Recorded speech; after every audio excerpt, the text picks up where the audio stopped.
Today is February 17th. You know what I find truly amazing about intimate relationships? It seems as if when a couple is having an issue in a relationship, one of the parties is under the assumption that in order for the relationship to work, that they must jump over fiery hoops or walk on water in order for it to be peace and harmony.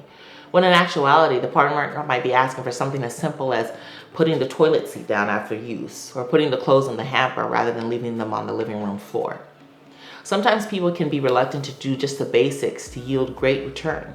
People tend to lean towards doing the tasks that bring glory to themselves rather than the mediocre thing because there's no fame attached to it. You've been expecting God to move and you're waiting for God to test your heart and your character by some grandiose feast that will announce your step into ministry. But God is only asking for you to do one thing, that one task of obedience to shift you into the next level of your life. It reminds me of the army general named Naaman in the Bible in 2 Kings chapter 5. Naaman was known as a mighty man of valor and his renown and skill as a fighter, but he had one major issue. He had leprosy. He had sought to find a cure to his condition to no avail, and one day he heard the prophet Elijah was in town and inquired of the remedy to the situation. And the prophet sent word to Naaman and said that the Lord said that he should dip himself 7 times in the Jordan River and be healed.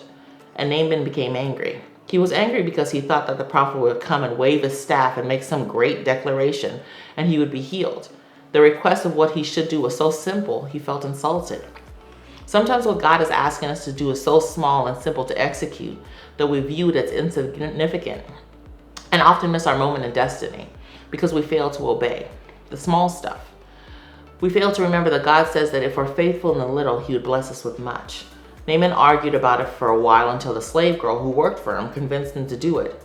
Because honestly, he really had nothing to lose, except his pride. And when he finally did it, he was healed. The moral of the story is to do that in which God told you to do. Stop looking for another way out. There is none. Until next time, live your best life.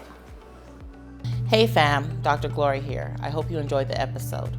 If you want to catch me on more information and things that I offer, you can catch me on Instagram at Anointed Glori or on Authentik-Me on YouTube. Until next time, live your best life.